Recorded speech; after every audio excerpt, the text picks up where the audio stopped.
Hey, what's up guys? It's Patrick here, and today I'm bringing you guys my second clan war recap video.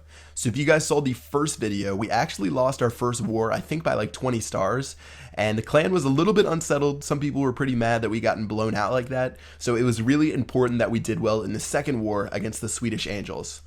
Alright, so looking at this base, I was attacking with Chief Pad 2, and you can see I brought out his king, his queen, his clan castle troops, and after those guys were destroyed, I went ahead and dropped my hogs on the bottom, and I destroyed his entire base. So if you saw my defenseless champion video, I pretty much told all of you guys to start upgrading your hog riders as soon as possible, because as far as clan wars goes, as long as you're attacking someone who is like below a Town Hall 10, it should be almost a guaranteed 3 stars. As long as you have level 5 hogs, you will be destroying bases because they are just so powerful right now.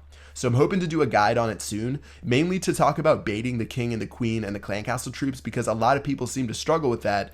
But right now the hogs are extremely powerful, and that was a nice 3-star raid.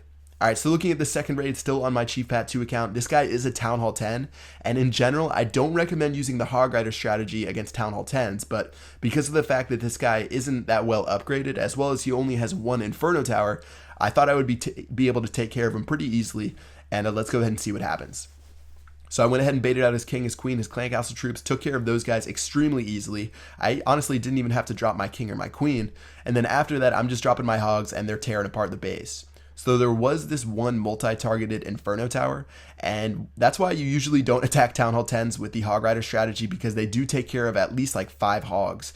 So I lost a couple of hogs right there, but after that went down, it was pretty much smooth sailing, taking care of this mortar, this expo, and this cannon, and yeah, just a couple more defenses, and it was another 3-star for this raid. So I forgot to tell you guys in the last war on my Chief Pad 2 account, I did have 2 3-star battles as well. So currently I'm a perfect 4 for 4 in 3-star raids on this account. But you'll see in the next war, which is actually going on right now, I had a huge fail similar to the one on my main Chief Pad account, and you guys will have to stay tuned for that. But that'll do it for this raid. Again, another 3 stars, and at this point, things were looking pretty good for our clan. I did these raids in the very beginning, and I really like raiding with my account in the beginning, because let's say I get 4 stars with my main Chief Pad account, attacking like the top 2 bases, and then on this account, or my Chief Pad 2 account, I get another 6 stars. That puts us in a really good position, and it gets the clan hype. So I like to set the tone for my clan, and maybe that's why the first raid, or the first war, was such a failure, because I forgot my troops. But yeah, things were looking pretty good at this point, and let me go ahead and show off one more raid. So this was the G. He's another one of my clanmates. He was using the balloon minion strategy. This guy's Town Hall 10 was pretty weak, and he really didn't have that much air defense. He had his expos pointing upwards, but his wizard towers weren't very well upgraded. His air defense weren't very well upgraded. Wow. And then his Inferno towers were obviously non-existent. So it looks like he did a pretty good job in taking care of this base, and his balloon's going to take care of most of the defenses. So looking at that last wizard tower, it's actually doing a great job against the minions and the balloon, so he's probably just going to have to rely on his king and queen, but overall, another solid raid, and at this point, we were in the driver's seat. So unlike our first war, where we got down pretty quickly, in this one, the Swedish Angels, I think they were sleeping when we started the clan wars, so we started up like 60 stars. I think it was like something like maybe like 55 to like 5 or something like that, just because they were all sleeping.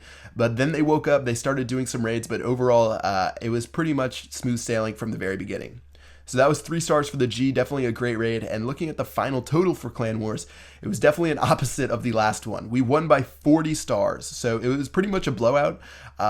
It was a good war. They really had a lot of attacks where they couldn't get a single star on our defense, as well as 96 stars for a 45 on 45 Clan War is pretty good. I think we would win the majority of our wars putting up that many stars. Alright guys, that's going to do it for the second clan war recap video. Currently we are 1-1, which looks a lot better than 0-1, and we're definitely on an upswing, so I'm hoping we win this upcoming war, and I'll show you guys the results as soon as possible. That's going to do it for this video. Let me know how you guys are doing in the wars in the comment section below, and other than that, I will see you guys later.